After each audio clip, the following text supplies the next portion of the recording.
안녕하세요. 밤투자 커뮤니티 멘토를 맡고 있는 이빨톡톡입니다.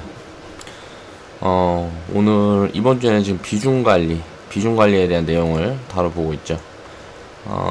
비중관리가 이제 어저께 알아봤던 내용은 이제 계좌 비중, 현금 비중과 주식 비중을 먼저 써야 되겠다. 주식 비중과 현금 비중, 이걸 어떻게 구분을 해서 운영을 할 수 있고 어떻게 하는 게 효율적인지, 거기에 대한 제 생각을 이제 정리를 해봤고요.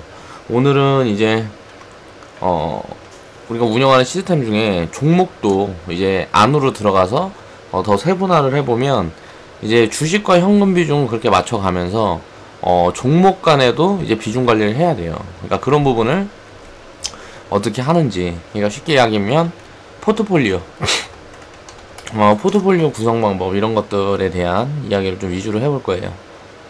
요즘 보면은 계좌 상담 같은 거 해보면 무료 회원분들 보면은 이 포트폴리오가 제가 생각했을 때는 완전 엉망이에요. 그런 식으로 운영을 하다 보면 이제 한순간에 확 가는 그런 상황이 언젠가는 발생을 하게 됩니다. 그러니까 장기적으로 꾸준히 자기 몸에 맞게 포트를 이렇게 운영을 하면서 시장의 움직임에 너무 그렇게 연연하지 않고 꾸준하게 자기 갈 길만 갈 수 있는 그런 방법으로 계좌를 운영을 해야 됩니다. 자, 그럼 살펴보겠습니다. 일단 종목 비중 관리는 내가 이제 원칙으로 들고 있는 거는 주식 투자를 하기 전에 일단 자기 성향을 먼저 판단을 해야 됩니다. 그렇게 해갖고 내가 어떤 성향을 가지고 있는지를 알고 있어야 돼요. 그런 다음에 이제 내 성향이 어느 정도 파악이 됐다 그러면 거기에 맞게 시스템을 짜나가는 거죠. 커뮤니티에서 지금 우리가 운용을 하고 있는 시스템은 제 성향에 맞게 짠 거지만, 제가 리딩을 하기 때문에 그 리딩에 따라서 매매를 하면서 이 시스템을 익히는 거예요, 우리 회원분들은. 그런데 이제 거기서 더 나아가서 사람마다의 성향이 다 다르단 말이에요. 어떤 분은 일이 너무 바빠서 일주일에 한 번씩밖에 매매를 못 할 때가 있고, 또 HTS 이거 쳐다보고 이런 거 힘드니까 그냥 장기 투자를, 그냥 매매 없는 투자를 원하시는 분들이 또 있고, 사람마다의 성향이 다 다르기 때문에 그 부분에 대한 시스템을 최대한 저도 세분화해서 구축을 해놨지만, 이제 거기에서 이제 자기 성향에 맞게 스스로 이제 만들어 가야 된다는 거죠, 우리 회원분들도. 그런 부분에 대해서 이제 고민을 해봐야 되는 거고, 급등락에도 이제 장이 보면 오늘 같은 경우에도 우리는 뽀록으로 얘기하는 20% 이상 급등 종목이 또 있었어요. 우리가 보유 종목 중에 있었는데, 그런 급등락에 만약에 20% 상승을 했다가 저번에 이거 상한가 갈 것 같아, 그냥 갖고 있을게요, 그러다가 못 팔고 이제 윗꼬리 달고 내려온 경우들도 많이 있단 말이에요. 근데 상관이 없어요. 어차피 우리는 기업 분석을 해놓고 종목을 이제 편입을 한 거고, 비중도 굉장히 잘게 쪼개놨기 때문에 그때그때 내 심리적으로 도움이 되는 그런 부분들이지, 그 작은 수익을 한두 번 이렇게 못 챙겼다 그래갖고 내가 계좌 운영을 하는데, 투자를 하는데 문제가 생기는 부분이 아니라는 거죠. 그래서 장이 만약에 또 내가 보유하고 있는 종목이 지금 같은, 어저께 같은 경우에 보면은 IT만 죄다 날라가고 개미들이 물려있는 그런 종목들은 땅굴 파고 있었잖아요. 그러니까 장은 상승하는 것 같은데 내가 보유하고 있는 주식은 땅굴 파고 있는 것 같으니까 어저께 손절 물량이 좀 많이 나왔을 거란 말이에요. 지수도 고점이라 그러지, 이제 조정받을 거라 그러지, 내 거는 가지도 않지, 팔아서 이제 또 추격 매수한 사람들도 있을 거예요. 그럼 이제 반대로 내가 추격 매수한 종목들은 내려가고, 그리고 내가 못 견디고 손절했던 이제 그런 종목들은 또 올라가고, 항상 이게 반복이다. 그게 왜 그런가를 살펴보면 원칙과 기준, 이게 없어서 그래요. 그래서 원칙으로 만들어진 체계화된 시스템이 없어요, 매매를 하는데. 가장 중요한 이런 부분들을 다 가지고 있어야 됩니다, 주식 투자를 하기 위해서는. 매매를 당장 시작하는 것보다 이 부분이 더 중요해요. 그런데 사람이 참 심리를 다스린다는 게 쉽지 않죠. 그렇다 보니까 우리 지금 커뮤니티 내에서 회원분들과 같이 매매를 하니까 그 심리적인 부분도 서로 이렇게 다독여주는 그런 부분들도 또 있는 것 같습니다. 이렇게 급등락에도 마인드 컨트롤이 가능하다 그러면, 내가 경험이 좀 있고 해서 이렇게 100% 날라가고 무슨 30% 빠지고 이런 거에 연연하지 않을 그런 마음 자세가 되어 있다 그러면, 성장주 위주의 소형주 위주의 포트를 운영을 하면 되겠죠. 그럼 급등락이 당연히 있으니까 거기에 대응만 잘하게 되면 수익은 더 쌓아갈 수 있을 거고요. 그리고 만약에 내가 새가슴이다. 막 5%만 올라가고 5%만 내려가도 벌렁거리고 그런다. 그러면 안전성을 최우선 중점으로 생각을 해서 가치주, 그리고 배당 많이 주는 종목, 그런 종목들만 바닥 시점만 찾아야 돼. 무조건 저평가된 종목들만. 묻어놓고 2년 동안 열어보지도 않는 거야. 이런 투자를 해야 됩니다. 그러니까 사람마다 자기 성향을 알아야 된다는 거죠. 이제 저 같은 경우에는 거의 뭐 통달했어요. 경험이 워낙 많아서. 그렇다 보니까 대세 상승장에는 이게 대세 상승장이라는 판단이 선다. 지금 강세장을 넘어간 이거는 지금 뭐 한 10년에 한 번이나 올까 말까한, 뭐 10년, 5년에 한 번 올까 말까한 대세 상승장에 지금 들어서 있다 판단이 되면 성장주를 80%씩 보유를 합니다. 그리고 가치주는 20%만 보유를 하고 가요. 그렇게 해서 포트 비중을 이렇게 잡아서 이제 운영을 하면서 이제 배당 시즌이 다가오기 전에 한 6개월 전부터나 미리 준비해서 배당을 또 딱 빼먹고 이제 어느 정도 차익을 챙기게 되면 그걸로 또 다시 이동을 시켜서 뭐 성장주를 다시 매매하고 뭐 이런 식으로 운영을 하는데, 장에 따라 그때그때 상황에 따라서 또 포트폴리오도 달리하는 게 더 유리하죠. 근데 유리한데 길게 보면 이거는 지금 제가 얘기하는 대세 상승장은 길어봐야 2년이면 끝납니다. 그러면 2년 동안 내가 이렇게 운영을 하다가 거기에 내가 너무 깊숙이 빠져 있어. 그러면 대세 상승장 후에는 항상 폭락장이 온다. 이건 불변의 진리예요. 대세 상승장 이후에는 폭락장이 오는 이유가 이게 주가가 너무 많이 올랐어요. 근데 그냥 오르기만 하는 게 아니고 전부 고평가 구간에 들어선단 말이에요. 그러면서 지금 우리나라 부동산처럼 버블이 껴요. 그렇게 해서 버블이 끼게 되면 거품이 끼니까 그 거품이 빠져야 되잖아요. 거품이 빠지는 그 구간이 항상 폭락장이다. 그래서 시장 전체가 거품이 껴있다 그러면 그때는 이제 파생 비중을 섞는다든가 금이나 이런 물질 자산 쪽에 포트폴리오가 무조건 잡혀 있어야 됩니다. 폭락장이 만약에 연출이 될 것 같다. 그러니까 대세 상승장이 어느 정도 막바지에 접어들어서 주식시장 자체가 고평가 구간에 접어들었다 하면은 폭락장을 항상 대비를 해야 됩니다. 그런 구간을 이제 준비를 하는 것도 어떻게 보면 투자의 일환이라고 할 수 있고요. 일반 개미 투자자들은 그러니까 그런 것들을 몰라요. 그런 것들을 모르다 보니까 어쩌다 돈 벌면은 내가 잘해서 번 줄 아는 거야 그냥. 그렇다 보니까 시장이 어떻게 움직이고 돈이 어디로 어떻게 이동하는지는 관심이 없어. 그냥 차트 보고 기법 같은 거에서 때려 맞춰서 이때 사고 이때 팔고 이것만 쳐다보고 있단 말이야. 그러니까 이게 되겠냐고. 안 되지. 아무튼 그렇게 하고, 조정장에는 이제 배당주로 이제 살짝 이동을 시켜요. 그래서 성장주 80%, 가치주 20% 이렇게 운영을 하다가 이제 조정이 조금 올 것 같다. 그러면은 성장주 비중을 조금 가치주로 이동을 시켜서 가치주에 뭐 한 10% 정도 비중을 더 넣는다든가 20% 정도 비중을 더 넣는다든가, 조정장이 끝나는 시점에는 이제 가치주 배당주 중에 이제 수익 챙긴 거를 다시 이제 성장주 쪽으로 이동을 시켜 뭐 이런 식으로 운영을 하는 거죠. 그리고 반대로 이제 폭락장에는 이제 하방 포지션을 잡습니다. 뭐 금이나 이런 쪽에 이제 투자 자산을 늘려놓고요. 이제 폭락장이니까 말 그대로 주가가 어마어마하게 빠집니다. 그리고 또 단기간에 금방금방 빠져요. 그러니까 이런 장에서는 그냥 계속 사는 거예요. 파는 거보다 계속 손실이 찍혀도 계속 이제 차분히 비중을 나눠서 사는 거죠.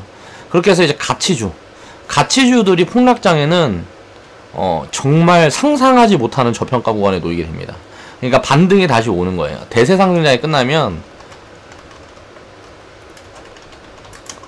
폭락장이 오고요. 다시 대세 상승장이 옵니다. 이렇게 온 다음에 이제 주가가 어느 정도 가치를 찾고 우리나라 주식시장이 어느 정도 가치에 이제 수렴을 하고 글로벌적으로 이제 큰 악재라든가 뭐 이런 게 없고 한 시점에는 이제 횡보장 같은 게 오는 거예요. 우리나라 코스피 같은 경우가 보면은 한 10년 정도 횡보를 했죠. 뭐 6년, 7년 이렇게 횡보를 했는데 그렇게 횡보한 이유가 다 있는 거라는 거죠. 더 이상 이제 빠질 구간이 없어. 주가들이 너무 저평가돼 있어서. 그런데 올라갈 만한 모멘텀이 부족하다고 생각이 되니까 이제 쉽게 올라가지도 못하고 내려가지도 못하는 거예요. 그렇게 횡보장이 지속되는 중에 과거에 이제 뭐 20년씩 이제 매매하던 사람들은 뭐 이미 뭐 통달했죠. 일단 이 자산의 움직임, 뭐 자본의 흐름, 뭐 이런 거에는 통달해 있단 말이에요. 근데 깡통 차서 나간 사람들, 그리고 다시 신규 진입한 사람들, 그러면 그런 횡보장에만 이제 익숙해져 있다 보니까 대세장이 이제 다시 오게 되면 어떤 움직임인지를 몰라요. 패턴이 변하니까. 그 패턴을 읽어내지 못하는 거지. 그러니까 이제 어디까지 갈 거다. 뭐 주가가 제가 전에 뭐 얘기했죠. 막 코스닥이 1500포인트에서 이제 조정을 받아가지고 이제 대세 상승장이 제대로 시작하면 1500포인트에서 이제 눌렸다가 다시 상승을 해갖고 2000포인트, 3000포인트까지 갈 수도 있다. 그럼 미친놈이라 그러는 거예요, 그냥. 경험을 안 해봤으니까. 코스닥 같은 경우는 지금 20년 동안 바닥을 기었어요. 바닥을 기면서 전 세계에서 진짜 가장 쌉니다, 지금. 그리고 어마어마한 저평가 구간이에요. 그러니까 가치적으로 올라갈 수밖에 없다는 거죠. 그런데 이제 그 전에는 그렇게 코스닥이 지금만 그럼 그렇게 가치가 있었냐? 그 전에도 있었는데 못 가지 않았냐? 근데 이제 지금은 수급이 들어온다는 거죠. 사람들이, 부자들이 돈을 싸지머지고 있다가 이제 4차 산업 뭐 이런 모멘텀이 생기니까 기업들이 돈을 많이 벌 것 같잖아요. 그러니까 이제 투자를 하는 거예요. 이제 경기가 안 좋을 때는 서민들만 죽는 거고 부자들은 다 현금만 가지고 있습니다. 그냥 뭐 안 해요. 현금만 가지고 있어요. 그냥 부동산이나 하고. 그러다가 이제 경기가 이제 호황이 되면 그 묵힌 돈들이 이제 나오는 거죠. 그게 풀리면서 이제 내수 경기가 살고 전 세계적으로 경기가 화랑이 되고 하면서 이제 모멘텀이 부각이 받으면 당연히 자산은 이제 이동을 하는 거죠. 주식시장으로. 이게 이제 세상의 진리고 자본 흐름의 진리라는 거예요. 오늘 이제 비중 관리에 대한 이야기를 하는데 이야기를 하다 보면 항상 그래요. 그래가지고 제가 여자친구한테도 많이 혼나요. 자기 얘기 안 들어주고 내 얘기만 한다고. 난 방송만 해야 돼. 그래서 누군가와 대화하는데 굉장한 약점을 가지고 있어요. 나만 말하다 끝나 맨날. 아무튼 그래서 대세 상승장에는 상승폭이 큰 버블을 누릴 수 있는, 이게 대세 상승장에는 무조건 버블이 낍니다. 가치평가를 받는 게 아니에요. 그렇다 보니까 성장주들이 더 부각을 받아요. 예를 들어 지금 4차 산업이 인공지능 같은 게 우리 현실에 지금 입혀지지 않았어요. 근데 이제 곧 2020년부터 입혀질 거다. 그 후에는 아예 세상이 이렇게 변할 거다. 라고 이야기가 자꾸 나오고 하니까 그쪽에 사업을 영위하고 있는 그런 기업들이 지금 부각을 받고 있는 거예요. 그러다가 만약 2020년도가 넘어가고 이제 인공지능이 우리가 접할 수 있게 되고 로봇을 길거리 지나가다 만나고 막 맥도날드에서 햄버거 시켜 먹는 로봇이 햄버거 갖다 주고 이런 시점에는 이제 로봇 관련주는 이제 매력이 없는 거예요. 왜? 공급 과잉이 오니까. 예를 들어 로봇 만드는데 이제 1000만원이 들어가는데 이제 900만원, 800만원씩 파는 시점이 오는 거예요. 시장에 이제 세상에 영원한 화랑은 없다는 거죠. 이제 과거에 보면은 태양광이 그랬고요. 이제 뭐 경험을 다 해보면 조선이 그랬어요. 조선업. 그리고 자동차가 그랬었죠. 이게 IT. 과거에 이제 IT 무슨 뭐 닷컴 열풍. 닷컴 이거 처음 나왔을 때 세상을 막 다 집어삼킬 거라 그랬어요. 막 마이크로소프트 같은 데 있잖아요. 독과점 지배구조를 갖고 있으니까 다른 IT 기업들은 성장을 하지 못할 거다. 그리고 그러기 위해서 이제 빌 게이츠가 기업들도 많이 사고 어떻게 보면 우리가 컴퓨터 하면 윈도우를 깔지 않으면 컴퓨터도 못하게 되니까 어떻게 독과점이잖아요. 그러면 컴퓨터 깔려 있는데 누군가 인터넷으로 뭔가를 정보를 제공하는 뭘 하려고 그러는데 윈도우에 깔려서 온다 그러면 그걸 이용할 확률이 높을 거 아니에요. 그런데 그런 틈을 뚫고 성장한 기업들이 계속 나온다는 거죠. 구글도 마찬가지고 페이스북도 있고요. 이제 아마존이라고 유통업체들은 지금 다 죽어나가고 있죠. 이제 시장이 변화된다는 거죠. 이제 건물이나 집 이런 거는 시간이 지날수록 효용 가치가 없다. 앞으로는 지적자산 그리고 그 온라인상의 도메인이나 이런 것들이 어떻게 보면 땅값보다 더 비싸질 수도 있어요. 저는 그렇게 생각을 하고 있습니다. 그러니까 그런 부분들이 이제 이게 세상이 이렇게 변해가는 그런 흐름만 탈 수 있으면 자동적으로 비중관리가 되겠죠. 그런데 우리는 지금 주식 투자를 하는데 당장 눈앞만 본다는 거죠. 눈앞만 보고 있다 보니까 야 이거 갈 것 같고 인수합병 한다 그러면 어떻게 될 것 같고 저거 뭐 해서 여기서 뭐 한다 그러면은 뭐 될 거 같고 뉴스만 쫓아다니는 거예요. 전부 뉴스 매매만 합니다. 개미들은. 그러니까 전부 쫄딱 망하는 거예요. 우리는 그냥 항상 이렇게 사서 그냥 2개월이고 3개월이고 가지고 있다가 뭐 뉴스 터지면서 한 20% 30% 터지면 그냥 팔고 나오는 거예요. 그러다가 완만하게 상승하면 그냥 계속 보유하고 가고. 이게 진짜 투자입니다. 지금 구간에서 갑자기 급등을 한다. 그러면 당연히 수익을 챙기려는 그런 심리적인 부분에서 이제 과열권에 접어들게 되는 거죠. 지금 이게 가치가 더 높다 그래도 당장 급등을 해버리면 이 급등은 절대 오래가지 않습니다. 그리고 급락을 항상 가져와요. 그러면 급등 구간에 매도를 하고 급락 구간에 급락을 확인하고 나서 나중에 조정을 받는 구간에 이제 진입을 해야 되는데, 개미들은 항상 뭔가 뉴스가 터져서 급등을 만들어면 거기에서 진입을 하고, 급락 시점에 버텼다가 이제 세월이 오래 흐르니까 아이고 나 죽겠다 하고 다 던지는 거죠. 매일 이게 반복하는 게 주식시장이다. 그래서 개미들은 그래서 절대 이길 수가 없다는 거고요. 이제 그래서 우리가 진짜 하고 싶은 얘기는, 제대로 된 투자를 하려고 그러면 경기가 안 좋을 때는 잘 버틸 수 있는 우량주, 그러니까 우량주라는 거는 회사가 기업이 돈이 많고요, 재무가 안전적인 기업을 이제 우량주라 그러는 거예요. 코스피 200에 들어가 있다 그래갖고 우량주가 아니에요. 저는 그렇게 생각합니다. 진짜 조선이나 건설, 저는 우리 포트에는 조선주, 건설주가 없어요. 그리고 금융주도 없어요. 부채 가지고 영업을 하는 데는 언제든지 리스크를 갖고 있기 때문에 저는 그런 쪽 섹터는 아예 관심을 두지 않습니다. 이건 뭐 사람마다의 성향인데, 뭐 증권사에서 아무리 금융주 떠들고 뭐하고 해도 금융주에는 저는 관심이 없어요. 왜냐면 가계부채가 터지면 결국 은행들은 줄도산할 게 뻔하니까.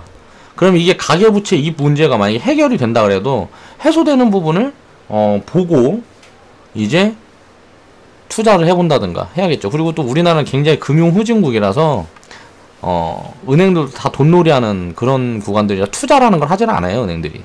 투자라는 것도 이상한 거 하죠. 뭐 이제 크라우드 펀딩 뭐 이런 거. 그러니까 죄다 보면은 과거에도 보면 2008년도에 금융위기 왔을 때도 그렇고 그 전에 IMF 때도 보고 그러면은 다 은행들이 잘못해가지고 그런 위기를 만들어낸 거라서 개인적으로 또 별로 좋아하지 않고요. 그래서 우량주라는 거는 부채가 없으면서 가진 돈이 많고, 그리고 아무리 힘들어도 흑자를 낼 수 있는 회사, 그런 회사도 되겠죠. 이제 한국전력 제가 이야기했던 것처럼 그런 종목들이 우량주다. 그리고 경기가 안 좋을 땐 이제 경기가 좋을 때는 돈이 풀려요. 그러니까 사람들이 가지고 있는 돈 가지고 무언가를 한단 말이에요. 그러다 보니까 이제 투자가 활발해져서 성장성이 높은 기업들의 투기 세력까지 시장을 확대하면서 이제 거품을 만들어낸다. 그래서 대세 상승장엔 성장주 비중을 많이 가져가는 거고, 그래서 제가 적정가치라는 건 필요가 없다. 우리가 투자를 하면서 적정가치라는 거는 의미가 없어요. 예를 들어 적정가치가 5,000원인데 10만원 가는 게 주식이에요. 왜냐면은 이게 적정가치가 5,000원인데 2만원만 가면 비싼지 다들 알고 있어요. 그런데 개미들만 들어온단 말이에요. 그럼 5,000원에 3,000원에 갖고 있던 사람은 그냥 보유하고 기다리는 거예요. 그 시세가 끝날 때까지. 이게 지금 적정가치인 줄도 아는데 이렇게 심리적인 분석을 해보니까 이게 더 가. 그러면 갈 때까지 가라고 기다리는 거죠. 그러면 이제 3% 먹겠다고 거기에서 이제 뭐 깝치면서 이제 들어오는 사람들, 뭐 5% 10% 먹겠다고 들어오는 사람들, 나는 3,000원에 가만히 앉아갖고 뭐 600% 1000% 수익 내고 있는데 그런 사람들이 자기들끼리 치고박다가 이제 수급이 만약에 하방으로 향한다. 그럼 그때 이제 수익 실현하고 나오는 게 장기 투자다. 그래서 결국은 이제 경기가 안 좋아질 때는 서민들한테 항상 먼저 이제 곡소리가 들리게 되고요. 경기가 풀리게 되면 이제 서민들이 가장 먼저 투기꾼이 됩니다. 지금 우리나라 부동산 시장 보면 지금 서민들이 투기꾼이 됐어요. 이제 부동산 뭐 규제해가지고 막는다 그러니까, 지금 거품이 너무 끼는 것 같으니까 나라에서 막는다 그러니까, 대출 규제를 한다 그러니까 어떻게 대출 더 받아보려고, 더 빨리 나는 원래 이제 그냥 가만히 있었으면 빚쟁이 안 되는데 어떻게든지 빚쟁이 돼보려고 은행 가갖고 먼저 대출 받아갖고 집 사고, 그 사람들의 미래는 이제 뭐 안 봐도 뭐 뻔하죠. 과거에 우리나라 IMF 때 서울역에 보면 굉장히 많은 사람들이 존재했었죠. 그런 구간이 또 올 거라는 거. 저는 그런 생각을 합니다. 자, 포트폴리오를 다변화해라. 그래서 이제 서로는 치우고 이제 본격적으로 이야기를 해보면, 주식시장에서 이제 개미라 불리는 서민들은 포트폴리오의 의미를 이해하지 못해요. 근데 이걸 알고 있어야 됩니다. 포트폴리오는 안전성을 확보하기 위한 수단이에요. 포트폴리오는 수익을 극대화하기 위한 장치가 아니다. 안전성을 확보하기 위한 수단이다. 우리가 펀드 같은 거 들면 펀드 운용사에서 종목들을 굉장히 많이 가지고 운영을 하는 이유가 뭐예요? 안전성을 확보하기 위해서 그렇게 많은 종목을 가지고 운영을 하는 겁니다.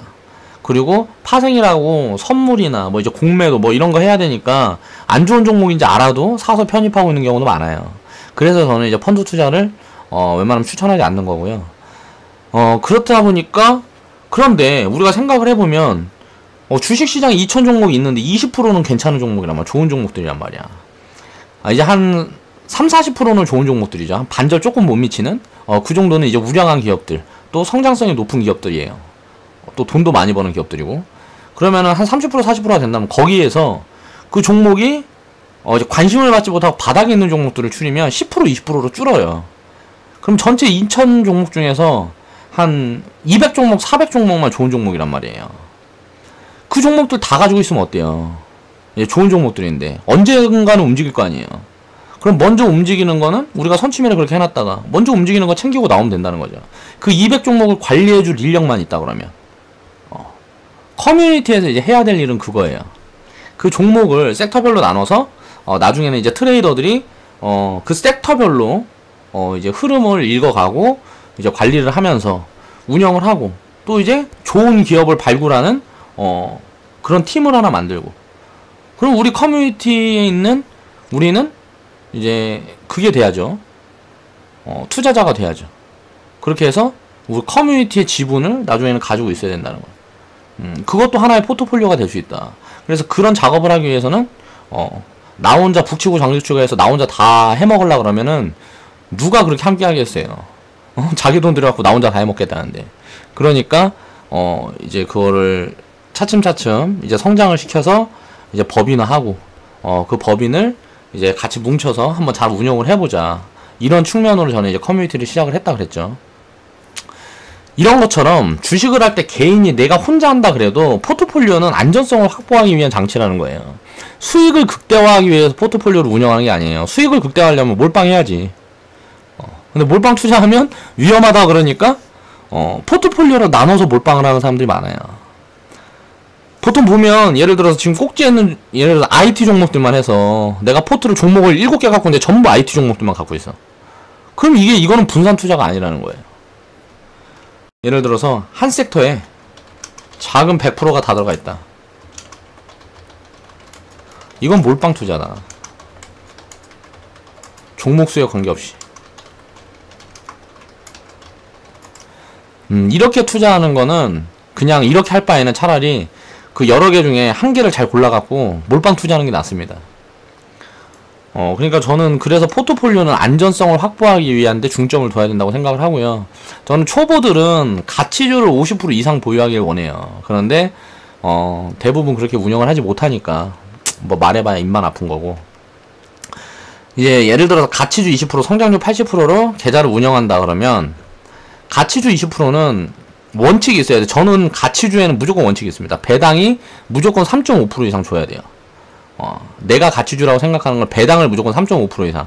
그러니까 쉽게 말하면 시중금리에 은행금리, 우리가 받는 은행금리의 2배 이상 배당하는 기업.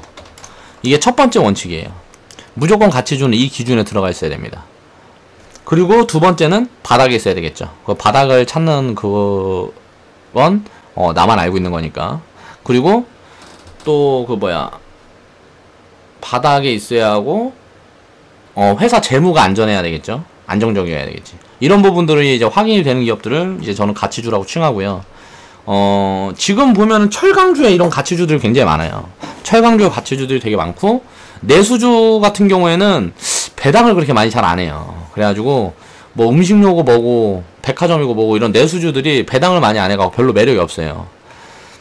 그래서 조금 애매한 구간이고, 철강주 같은 경우는 지금 배당 많이 하는 기업들이 많이 있습니다. 잠시만요. 화장실 좀 다녀올게요. 어디까지 얘기했었지? 아무튼 그렇다. 그래서 지금 성장주로 찍으면 제가 얼마 전에 이제 저번 주에 무료 추천으로 드렸던 이제 핀테크, 이제 미래 성장 가치가 높은 그런 섹터가 있겠고, 보안 섹터, 제약 바이오, 엔터 같은 경우는 저는 이제 성장 가치가 굉장히 높다고 생각을 해요. 그리고 에너지, 인공지능, 뭐 전기차, 뭐 등등등등이 있겠죠. 그러니까 이런 거를 내 포트에 다 담으려고 그러면 내가 자산이 굉장히 많아야 되고, 관리를 잘해야 되기 때문에 각각 이제 그런 섹터들, 성장 섹터들 중에서 바닥에 있는 그런 섹터를 이제 위주로 운영을 하면 됩니다. 그렇게 해서 섹터를 구분을 해서 포트폴리오를 운영하는 이제 연습을 해야 된다는 거죠. 자금 규모에 따라서 이제 섹터를 추가할 수도 있고요. 내가 자금이 많으면은 성장률 80%라도 이걸 세분화 시킬 수가 있을 거 아니에요.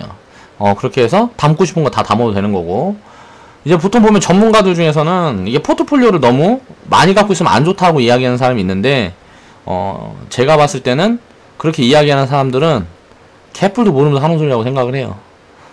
나중에 이제 장기적으로 봤을 때는 포트폴리오를 이렇게 다변화해서 무조건 운영하는 게 안전성을 일단 확보하고 있기 때문에 공격적인 투자가 가능해요. 주식 비중을 굉장히 많이 갖고 운영을 해도 쉽게 말하면 내 계좌는 빵꾸가 잘 안 난다는 거지. 하락장이나 폭락장에는 진짜 빵꾸가 잘 안 나. 그 사람들은 이제 손절해놓고 현금만 들고 있으라 그러는데, 저는 생각이 좀 다릅니다. 예를 들어서 반등 구간이나 이런 모든 구간들을 다 누리기 위해서는 하락하는 구간에 주식을 담아서 상승하는 구간에 팔아야 된다고 생각하는 게 제가 생각하는 방법인데, 보통 보면 주식 투자를 매매로 접근을 한다는 자체가, 주식을 보유가 아닌 매매로 접근한다는 자체가 투기다. 저는 그렇게 생각을 하는 사람이기 때문에 절대 우리나라 전문가들은 별로 저는 인정을 하고 싶지 않아요. 그런데 증권방송 가끔 봐요. 뉴스 같은 거 보려고. 일반 뉴스 보면은 뭐 이상한 얘기들이 너무 많아서 나는 경제 부분에 관심이 있는데, 그래서 경제 채널 같은데, 그런데 증권방송 같은 경우는 보죠. 그러면은 참 내가 봤을 때는 대도 않는 이야기들 굉장히 많이 하더라고요. 한국전력 같은 거는 지금 사는 건 미친 짓이다라고 이야기하는 사람들이 굉장히 많은데, 나중에 보자고. 내 말이 맞나 그 사람 말이 맞나. 아무튼 그렇다. 그렇게 해서 자금 규모에 따라서 섹터를 이렇게 조절할 수 있는데, 가장 중요한 건 이렇게 섹터가 이렇게 나뉘어져서 비중이 나눠져야 이제 포트폴리오가 완성이 되는 거고, 그게 종목 비중 관리의 첫 번째 요건이다. 이게 가장 중요한 부분이다 라는 거고요. 그 다음에는 이제 뭐 뉴스 같은 이야기를 좀 해보려고 그러는데, 이제 호재는 이제 따라다니지 말고요. 부각받으면 차익 실현하라는 거예요. 우리 회원분들은 지금 계속 그렇게 매매를 하고 있기 때문에 어느 정도 경험치를 지금 키워가고 있는 거예요. 근데 일반 이 영상을 보는 시청자분들은 잘 모를 거예요. 왜? 경험이 없으니까 거의. 그리고 없는 분들이 많을 거니까. 초보자분들이 굉장히 많을 거 아니에요. 고수들은 쉽게 말해서 내가 내놓으라 하는 고수다 하는 사람들이 내 영상을 본다 그러면 그냥 궁금한 거지. 무슨 이야기를 어떻게 하나. 그리고 벤치마킹 할 거 있으면 좀 빼가려고 보는 거고. 아무튼간 이렇게 포트폴리오를 세분화를 해서 계좌를 관리를 하게 되면 그때그때 이제 시장에서 부각받는 섹터는 내 포트폴리오 내에서 항상 있어요. 그러다 보니까 뉴스를 동반해서 급등하는 종목들이 섹터마다 돌아가면서 나오게 된다는 거예요. 순환매 장세. 이게 주식이라는 건 자금은 항상 이동을 하기 때문에 대장주가 있다 그래도 순환매는 무조건 돕니다. 그럼 이제 비중 관리만 잘하게 되면 순환매가 돌아가면서 내가 보유한 종목들을 돌아가면서 수익을 내줘요. 그러면 우리는 그 시점에 맞춰서 돌아가면서 수익을 내서 다시 관심을 못 받는 종목들로 계속 자금 이동을 시키는 거죠. 이게 자금 이동을 시키면 계속 돌면서 수익을 내주는 거예요. 그렇다. 그리고 이제 뉴스가 나오고 급등을 한다 그러면 급등 정도에 따라서 과열을 판단을 해서 이제 수익을 챙기는 거고요. 악재는 분석을 해서 이제 매수 기회로 삼아야 되고요. 그렇게 이제 섹터 비중을 늘렸다 줄였다 하다 보면 그게 트레이딩이고, 그게 안전한 매매법이라는 거죠. 그러니까 주식은 항상 사서 기다리는 거다. 주식은 항상 사서 기다리는 거다. 사서 기다려갖고 이제 수익을 주면 팔고 나오면 돼요. 근데 보통 이제 매매하는 사람들이나 보면 수익을 쫓아다니죠. 그래가지고 뉴스 매매하고 무슨 뭐 인수합병 같은 거 터지고 뭐 뉴스화 되고 뭐하고, 그걸 내가 알게 된 시점에 차트를 한번 봐보세요. 그 구간이 어딘가. 거기에서 바닥을 딱 그어놓고 딱 꼭지를 봐보시고, 내가 만약에 바닥에서 샀다고 생각을 해보세요. 그럼 그 구간에 들고 갈 수 있을 건지. 그 구간은 팔 거라고 다. 수익을 막 70% 80% 봤는데 막 장대양봉 그려갖고 이렇게 뭐 큰 흐름을 만들어놨는데, 그 구간에 이제 팔아야지 그거를 거기서 살라고 생각을 해보세요. 내가 만약 바닥부터 보유했다고 입장을 바꿔놓고 생각을 해보라고. 그럼 바닥에서부터 보유한 사람들은 팔고 싶은 욕구가 강할 거 아니에요. 이걸 팔아갖고 수익을 확정짓고 싶잖아. 너무 급등을 해버렸으니까. 그런데 그 사람들이 팔라는 시점에 내가 사게 되면 어떻게 되겠어? 그 사람들 물량을 내가 다 받아주는 거 아니에요. 그럼 그 사람들은 돈 벌고 나는 죽는 거지. 이런 바보 같은 짓을 왜 맨날 하고 있냐고. 참 답답해요, 이런 거 보면. 그렇게 해서 이제 분석을 해서 조건에 부합하는 종목을 찾았다 그러면, 그 조건이 이제 훼손되지 않는 한 보유 관점으로 대응을 해야 실패하지 않는 투자를 할 수 있다. 그 기본이 되는 것이 이제 기본적 분석이 있고 기술적인 분석이 있고, 기본적인 분석은 이제 기업 분석이겠죠. 그리고 나서 기술적인 분석은 차트 분석, 그리고 여러 가지 지표를 대입을 해서 기법에 대한 그런 매매법, 그런 걸 얘기를 하는 거고, 심리적인 분석은 이제 뭐 뉴스라든가 악재 호재 판단, 그리고 또 지금 투자자 심리가 어떤지, 수급, 이런 것들이 이제 심리적 분석이죠. 그렇게 해서 이 세 가지 중에 저는 가장 중요한 게 이제 주식 투자에서는 심리적 분석이라고 생각을 합니다. 이 심리 분석이라는 거는 웬만한 경험치를 가지고 있지 않은 사람들은 그 각각 상황에 대해서 경험이 없기 때문에 항상 당황해요. 그리고 이럴 때는 어떻게 되는지 거기에 대한 대응을 못하죠. 그래서 그런 경험이 없다 그러면 누군가의 도움을 받는 게 유리할 수 있어요. 그런데 전문가라 그래도 우리나라에서는 정말 좀 시행착오를 많이 겪어야 됩니다. 누구한테 도움을 받으려고 그래도, 저도 과거에 이제 막 공부하고 뭐하고 할 때 한 100명 넘는 전문가한테 한번 가입을 했었던 것 같아요, 돌아다니면서. 그런데 한 98명한테는 까먹었어요. 돈을 벌지 못하고 그렇게 까먹으면서 저는 내 돈 깨먹으면서 여기저기 얻어 터지면서 그렇게 경험을 했어요. 그때 당시에는 다 죽일 놈이다. 그리고 진짜 와 어떻게 뭐 그러면서 막 혼자 속상해서 막 입으로 막 그랬는데, 지금 생각을 해보면 그런 경험들이 지금의 나를 있게 한 거니까. 지금 그래서 이제 주식을 투기로 접근했건 어떻게 됐건 지금 좀 힘든 상황에 처하신 분들은, 어려운 상황에 처하신 분들은, 손실이 많으신 분들은 나중을 위해서 지금이라도 생각을 고쳐먹고, 만약에 주식을 할 거면, 주식 투자를 할 거면 공부를 제대로 해야 되고요.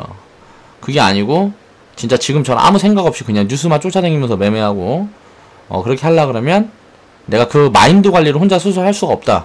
그럼 누군가의 도움을 받든가 아니면 주식시장을 떠나야 됩니다. 그런 부분에 대한 그게 이제 자기 스스로 그런 마인드가 잡혀 있어야 된다.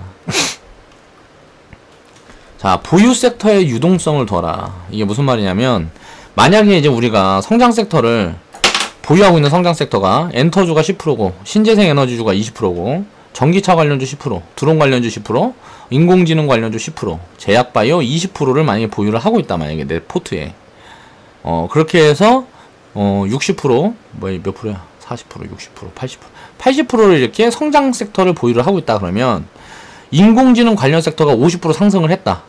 내가 보유하고 있는 주식이. 근데 엔터주가 마이너스 15%다. 그러면 엔터주에 대한 이런 부분들을 분석을 하고, 이제 엔터주가 더 매력적인 구간이라 그러면 인공지능 관련 섹터 5%를 줄이고 엔터주를 이제 5% 확대를 하는 거죠. 그리고 나서 이제 보면은 인공지능 관련 섹터가 어느 정도 조정이 들어오고 엔터주가 이제 반등을 어느 정도 해서 마이너스 5% 구간이나 뭐 이렇게 와 있다. 그러면은 그 구간에 또 이제 비중을 절어서 다시 인공지능 관련 섹터로 이동을 하는 겁니다. 자금을 이렇게 유동성을 공급을 해줄 수 있어야 이제 진짜 투자자다. 근데 보통 보면 물타기라 그래가지고 수익 보고 있는 종목 다 팔아갖고요, 손실 보고 있는 종목에다 다 물을 태워요. 그렇게 해서 처음에 비중 관리한답시고 이렇게 저렇게 종목을 나눠놨다가 나중에는 결국은 한 종목 들고 40% 50% 손해봐가지고 죽겠다 하면서 버티는 사람들이 많아요. 근데 그런 사람들은 왜 그러겠어요? 그건 이제 유동성 공급이 아니고 심리를 이기지 못하는 거죠. 그리고 기업 분석이 제대로 되어 있지 않을 거예요. 그리고 만약에 50% 하락 구간에 물을 태웠다. 그러면 10% 상승하면 일단 물 태운 물량은 팔아야 돼요. 그래야 현금이 다시 확보가 되잖아요. 이제 왜냐면은 추가 매수를 한 비중은 수익이 크지 않아도 일단 챙기고 나와야 됩니다. 그래야 다음에 또 더 내려왔을 때 더 담을 수 있는 그런 유동성이 생기는 거잖아요. 그러면 이제 평단가가 손실로 찍히잖아요. 만약에 물을 태웠는데 10만원에 10만원 샀어. 한 주 샀어. 그래서 5만원에 물을 태웠단 말이야. 그렇게 하고 10만원 샀어. 그럼 평단가가 얼마예요? 75,000원이잖아요. 평단가가. 이게 만약에 이렇게 물을 태워갖고 6만원까지 상승했다. 그럼 5만원에 샀던 건 6만원에 팔면 20% 수익이잖아요. 근데 5만원에 샀던 건 6만원에 팔지 못해. 75,000원 올 때까지 기다리는 거야. 근데 그 자리는 안 줘요. 왜냐면 이때 많이 물려있는 걸 알아요. 우리가 차트를 보면 저항 구간이라 그래갖고 체크를 하는 게 있잖아요. 이게 50% 하락했다 그러면 그 저항 구간이 하나, 두 개, 세 개, 네 개, 여러 개가 있을 거란 말이야. 그럼 그 구간들을 다 뚫고 이 구간까지 도달을 해야 되는데 이 구간은 이제 강력한 저항이 되는 거예요. 그래서 이 구간까지 가질 않아요. 한 6만원 갔다가 다시 4만원을 가든지 5만원을 가든지. 그럼 트레이딩은 그렇게 하는 거, 물은 그렇게 태우는 거예요. 이거를 절대 평단가를 넘어가는 그 구간까지 만들어 가려고 그러면 쪽박 찬다. 그래서 이런 부분에 대한 원칙이 없으니까 비중 매매를 못 하는 거예요. 개미들은. 아무튼 그렇다. 그리고 시장에 이제 조정이 올 흐름이 체크가 된다 그러면 인공지능 관련 섹터에서 절반을 줄여가지고 이제 조정이 올 거니까 조정받으면 어떻게 되겠어요? 뭐 한국전력 같은 거, 이제 뭐 안 위험한 거 이런 데다 담아 놓는 거야. 그래갖고 12월 달까지 들고 가는 거죠. 내수주에 예를 들어서 비중을 확대를 해. 그러면 조정이 약하게 오면 내수주는 반등을 하겠죠. 물론 큰 조정이면 내수주고 뭐고 그냥 다 빠집니다. 그냥 주식은. 큰 상승이면 내수주고 뭐고 다 오르고. 근데 이제 이게 구간이 예를 들어서 5대5나 6대4 뭐 이런 식으로 종목이 움직인다 그러면 순환매를 돌리면서 계속 시장이 간다는 소리예요. 그러면 너무 급등을 해서 많이 올라와 있다. 인공지능 관련 섹터가. 그럼 거기서 이제 줄여갖고 내수주에다 이제 태우고, 이제 내수주가 어느 정도 상승하고 인공지능 섹터가 좀 조정을 받았다. 내수주에서 또 돌아서 인공지능 섹터에 태우고, 이런 부분들을 반복을 하는 게 이제 트레이딩을 하는 거죠. 그러니까 트레이딩에서 가장 중요한 부분은 이제 유동성이고, 그 유동성을 확보하기 위해서는 이게 섹터가 다변화되어 있어야 된다. 보유 섹터가. 이제 포트폴리오는 비중을 어떻게 나누는 게 중요한 게 아니고, 자금을 20만원, 20만원, 50만원 뭐 이런 식으로 나누는 게 중요한 게 아니고, 이제 각각의 섹터와 뭐 이제 성장 모멘텀이 있는 그런 여러 가지들, 그런 종목들을 섹터별로 구분을 해서 그 부분의 비중이 나누어져 있어야 됩니다. 그게 포트폴리오예요. 근데 이해를 잘못하고 있는 거죠. 종목을 쪼개놓으면 그냥 포트폴리오가 다변화된다고 생각을 하는 거예요, 사람들이. 근데 그거는 이제 잘못된 얘기라는 거고. 전 이제 주식 투자로 복리를 입힐 수 있는 방법은 딱 두 가지라 생각을 합니다. 첫 번째는 저축을 통해서 시장이 뭐 폭락을 하든 뭐 상승을 하든 신경 안 쓰고 지속적으로 일정 기간 동안 이제 싼 종목과 싼 가격의 주식을 그때그때 싼 종목, 그때그때 싼 가격에 있는 주식들이 있으니까 그거를 이제 지속적으로 사서 이제 버블 공간이 끼면 이제 분할 매도를 하는 거죠. 100% 수익 나면 원금 빼고, 그 다음에 50% 오르면 뭐 20% 찾고 뭐 이런 식으로 분할 매도를 하는 방법. 그 방법이 있고, 나머지는 이제 수적금, 수익금을 이제 누적을 시켜서 그걸 이제 확장시켜가는 방법. 이 두 가지가 있다고 생각을 해요. 주식 투자를 하면서 복리를 키울 수 있는 입힐 수 있는 방법은. 이 두 가지를 이제 적립식 계좌와 우린 트레이딩 계좌, 이 두 가지로 나눠서 우리 커뮤니티에서는 운영을 해서 만들어 가고 있는 거죠. 이런 복리 시스템을. 트레이딩 계좌 시스템에는 이제 수익금 누적 확장 방식이 이제 적용되어 있습니다. 그리고 적립 계좌 시스템에는 버블 구간, 그리고 분할 매도와 재투자, 뭐야 이거? 재투자 있죠. 뭔 소리야 이게? 적립 계좌 시스템에는 분할 매도, 그러니까 나누어서 파는 거기에 대한 원칙과 시스템을 만들어 놨고 그 수익으로 다시 재투자를 해서 수익을 극대화할 수 있는 이런 부분에 대한 시스템을 만들어서 운영을 하고 있는 거죠. 이거 이제 6월달 지금 트레이딩 계좌예요. 오늘 거 뺀 거. 오늘도 뭐 20몇 프로짜리 오늘 회원분들 보니까 뭐 한 30%씩 해갖고 챙기신 분들 계시던데 트레이딩 계좌에 이제 유동성을 공급을 하면 안정적으로 수익을 지속 확대할 수가 있다는 그 결론입니다. 자, 이게 이번 달 이제 제가 트레이딩을 하면서 이제 수익이에요. 근데 이거보다 수익을 더 내신 분들도 많이 있고 또 이거보다 덜 내신 분들도 있겠죠. 회원분들 중에서는. 근데 그 리딩에 따라서 그때그때 매매한다고 매매 못해서도 상관이 없단 말이에요. 이때 1% 보고 수익 보고 팔았는데 이게 지금 18% 가있고 이런 종목들도 많이 있어요. 이 유동성을 공급하기 위해서 그냥 자금을 쪼개서 이동시키고 하는 거예요. 그리고 제가 아까 이야기했던 거 마이너스 7.1%라고 이렇게 찍혀있는 거 있잖아요. 이게 예를 들어 손실이 지금 마이너스 24%였단 말이에요. 예를 들어서 이때 추가 매수를 했다. 그러면은 이 추가 매수 해갖고 한 5% 6% 수익 나면 추가 매수 비중은 팔아버려요. 물론 여기에도 이제 뭐 기법이나 그런 건 입히죠. 그게 팔아버리니까 이제 마이너스 7%라고 찍힌 거죠. 원래는 수익이 5% 6%인데 이제 이거를 뭐 여기에다 추가 매수 들어왔으니까 뭐 계좌 평단으로는 뭐 12% 이렇게 찍혔을 거 아니에요.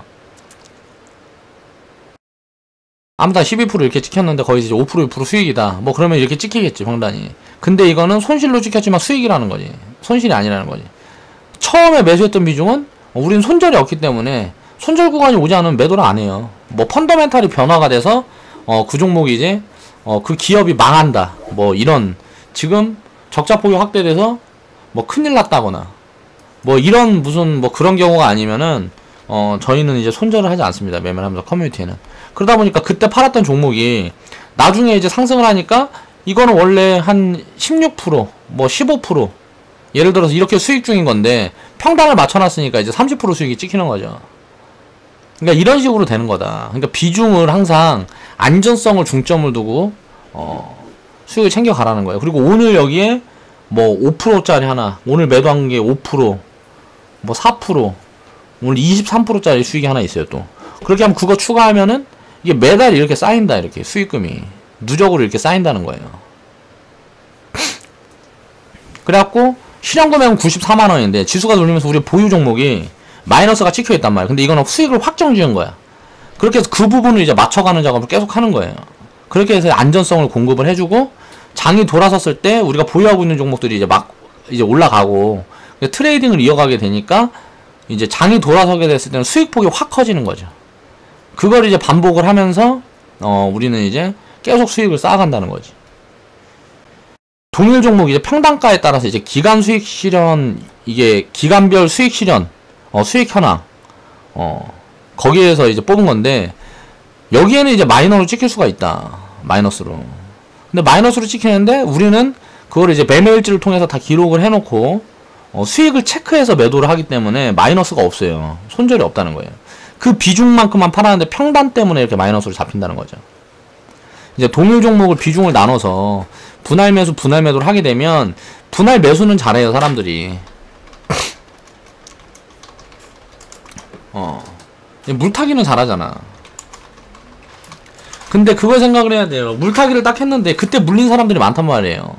본인이 물렸던 그 자리가 어떻게 보면은 뭐 전저점이라든가 뭐라든가 그 구간을 깨고 내려오면 그건 저항으로 바뀌어요.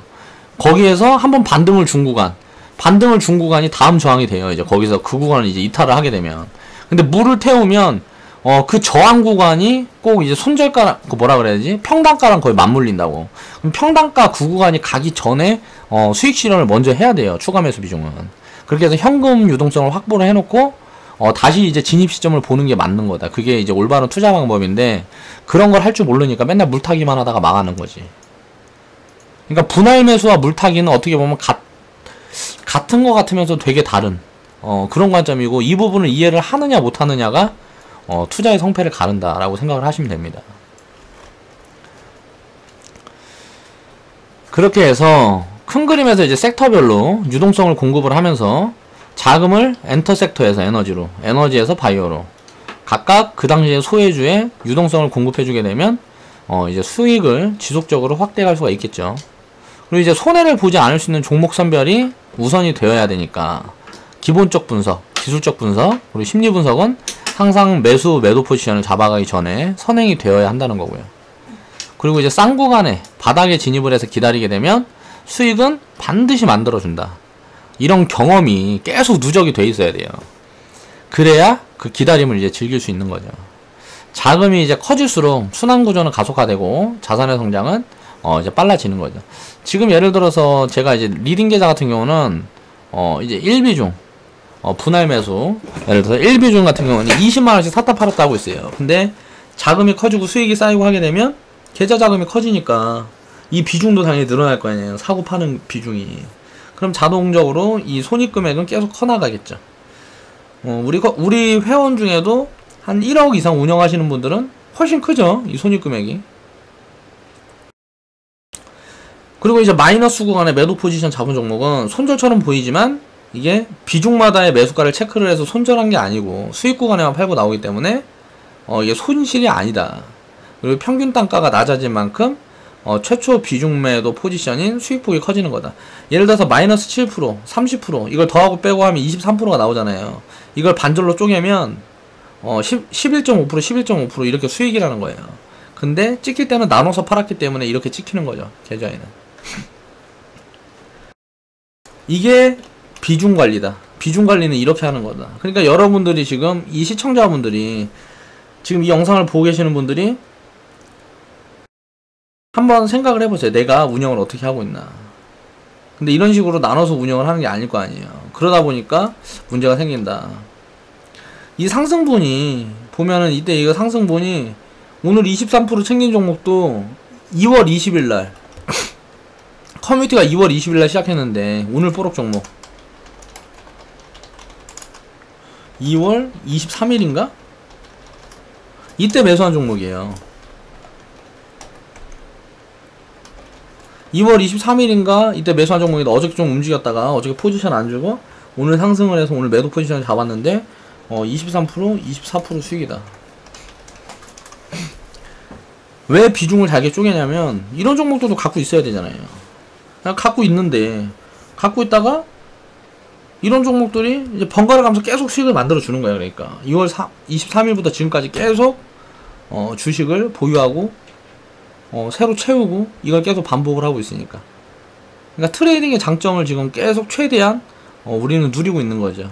우리 커뮤니티 같은 경우는. 그렇게 하다 보니까 매달 일단 계좌 전체는 이제 손실이 찍힐 수가 있지만 수익 같은 경우는 계속 생긴다. 수익 확정금은 계속 생긴다. 근데 보유 현황이 마이너스로 찍히는 거는 그냥 신경 쓰지 말고 운영을 하면 된다. 그러다 보면 그게 나중에 이제 수급이 들어왔을 때, 왜냐면 분석이 다 돼 있는 종목이다 보니까 언젠가는 그 수급을 다 돌려서 수익을 당연히 만들어 준다는 거죠. 그렇게 해서 오늘은 종목 비중 관리 1화. 자, 섹터를 나누어라. 섹터를 나눠서 어떻게 운용을 해야 되는지 그런 부분들을 지금 말씀을 드리는 겁니다. 말씀을 이렇게 드려봤고요. 이제 다음 영상에서는 우리가 이제 종목별 누적 수익률 그거를 한번 보면서 이제 어떻게 매매를 해가고 있는지 그런 부분에 대한 걸 이제 한번 다뤄 보겠습니다. 오늘 영상은 이제 여기서 이만 마치고요.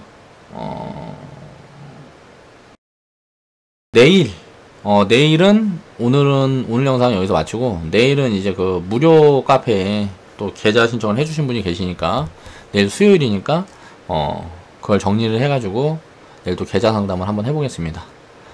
긴 영상 시청해주셔서 감사합니다. 좌측 하단에 보시면 추천마크 있습니다. 추천마크 클릭해주시고 광고는 나에 대한 사랑이니까 무조건 보는 걸로 저는 그렇게 알고 오늘 이만 물러가겠습니다. 감사합니다.